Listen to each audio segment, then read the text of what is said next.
Magandang araw! Narito tayo muli upang mag-aral ng bagong aralin sa mathematics. Ang ating pag-aaralan sa araw na ito ay ang paglutas sa suliraning routine at non-routine gamit ang paghahati-hati ng bilang na may 2 hanggang 4 na digit at bilang na may 1 hanggang 2 digit nang wala o kasama ang iba pang operation ng mga buong bilang.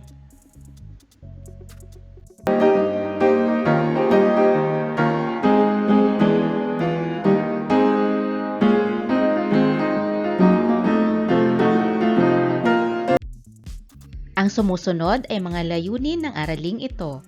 Una, matututuhan mo ang paglutas ng mga suliranin gamit ang paghahati-hati ng 2 hanggang 4 na digit gamit ang bilang na 1 hanggang 2 digit nang wala o kasama ang iba pang operation ng mga buong bilang. At matututuhan ang paglutas ng suliranin na may kinalaman sa pera gamit ang iba't ibang pamamaraan sa paglutas ng suliranin. Tingnan ang halimbawa sa ibaba. Suriin kung paano nilutas ang suliranin na may kinalaman sa pera gamit ang angkop na pamamaraan sa paglutas ng suliranin. Sabayan mo ako sa pagbabasa ng ating math kwentuhan. Si Ron ay binigyan ng kanyang nanay ng 1,000 pesos para ipambili niya ng pagkain.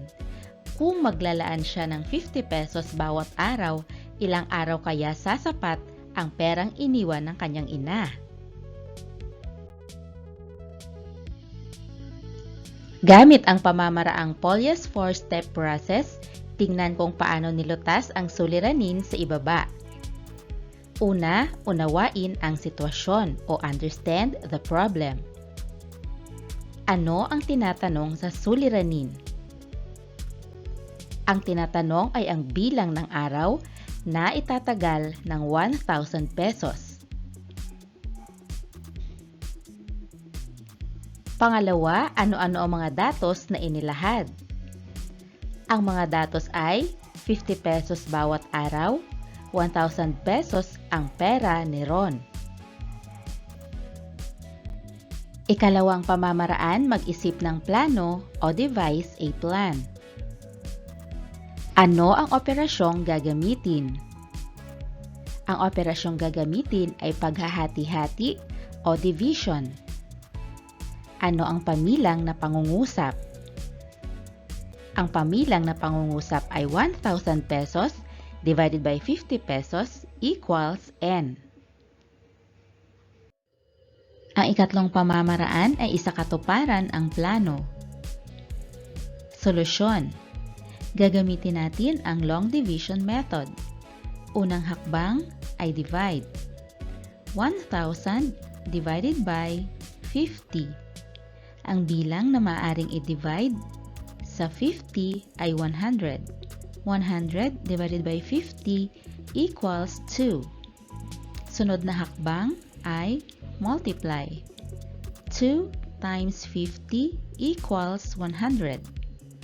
Ang kasunod na hakbang ay subtract. 100 minus 100 equals 0. Ang kasunod na hakbang ay bring down.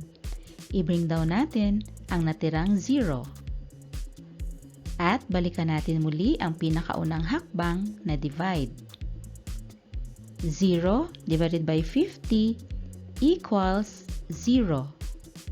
Next, multiply. 0 times 50 equals 0. Next, subtract. 0 minus 0 equals 0. Ang sagot sa ating suliranin ay 20 o 20 araw ang itatagal ng 1,000 o 1,000 pesos ni Ron.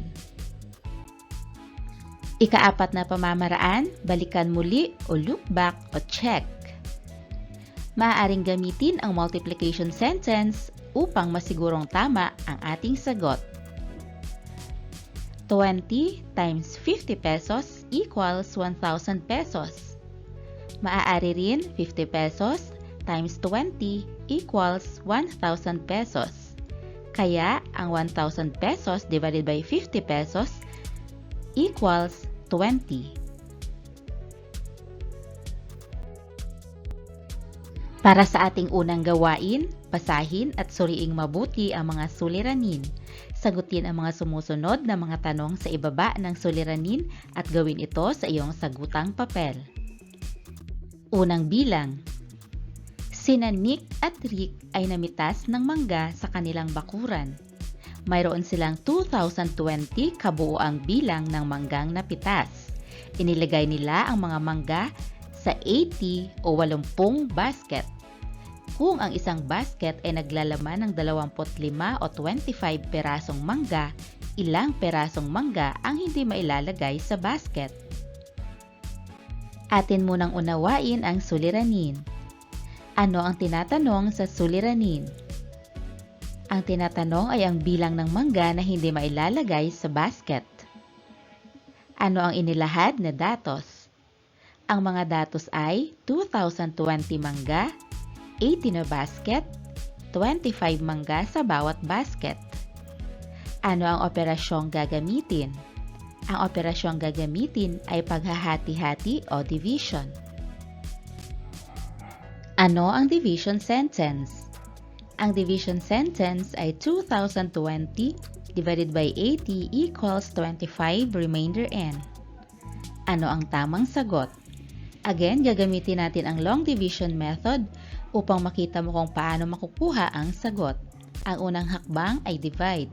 2020 divided by 80. Ano ang bilang na maaring i-divide sa 80? Tama, ang 202 ay ang bilang na maaring i-divide sa 80. 202 divided by 80 equals 2. Next, multiply. 2 times 80 equals 160. Next, subtract. 202 minus 160. 2 minus 0 equals 2. 0 minus 6. Ang 0 ay hindi maaaring bawasan ng 6 kaya maaari tayong manghiram sa susunod na bilang na 2. Ang 2 ay magiging 1 at ang 0 ay magiging 10. 10 minus 6 equals 4. 1 minus 1 equals 0. Next ay bring down. Bring down natin ang 0 sa 42. Kaya ito ay magiging 420. At balikan natin ang pinakaunang hakbang na divide. 420 divided by 80, ang sagot ay 5. Multiply. 5 times 80 equals 400. Next, subtract. 420 minus 400, ang sagot ay 20. Ibig sabihin, ang 20 ay tinatawag nating remainder o natira. Kaya, ang sagot ay 25, remainder 20. Ang tamang sagot, 20, 20 mangga ang hindi mailalagay sa basket. Ikalawang bilang, si Mrs. Katipon ay may 860 pesos. Maaari ba niyang mabigyan ng 90 pesos ang 6 niyang anak at 2 pamangkin para sa 3 araw na baon sa paaralan? Ating unawain ang suliranin. Magkano ang perang hawak ni Mrs. Katipon? Ang perang hawak ni Mrs. Katipon ay 860 pesos. Magkano ang pera na dapat ibigay sa bawat isang tao? Ang pera na dapat ibigay sa bawat tao ay 90 pesos. Sapat ba ang 860 pesos upang mabigyan lahat ni Mrs. Katipon? Upang malaman natin ang sagot, ang una nating gagawin ay kukunin ang kabuuang bilang ng tao na kanyang bibigyan. 6 na anak plus 2 pamangkin equals 8 o 8 tao ang bibigyan ni Mrs. Katipon. Ngayon, aalamin natin kung sasapat ba ang kanyang 860 pesos para sa 8 tao na kanyang bibigyan. 860 pesos divided by 90 pesos. 860 pesos divided by 90 equals 9. 9 times 90 equals 810. 860 minus 810 equals 50. Ibig sabihin, sapat ang 860 pesos ni Mrs. Katipon para sa 8 taong bibigyan niya dahil ang 860 pesos ay 9 na tao ang maaaring mabigyan kung hahatiin ito sa 90 pesos bawat isa at may natira pa siyang 50 pesos.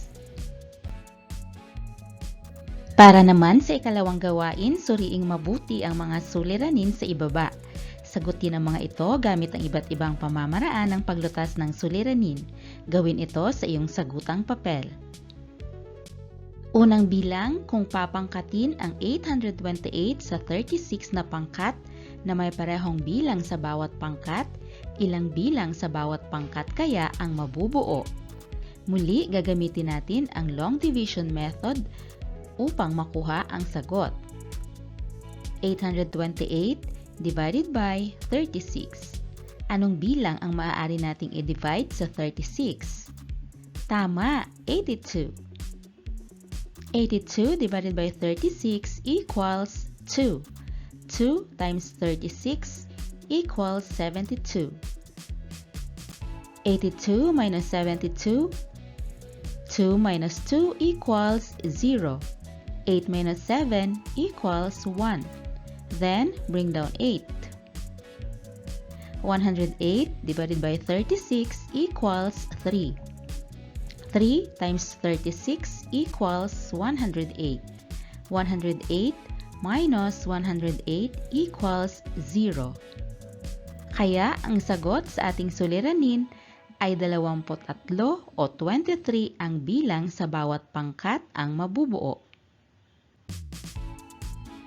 Ikalawang bilang, kung si Joy ay may 920 pesos na kabuo ang ipon sa loob ng 20 araw, magkano kaya ang kanyang iniipon sa bawat araw kung ang bawat araw ay magkakapareho ng halaga ang kanyang iniipon?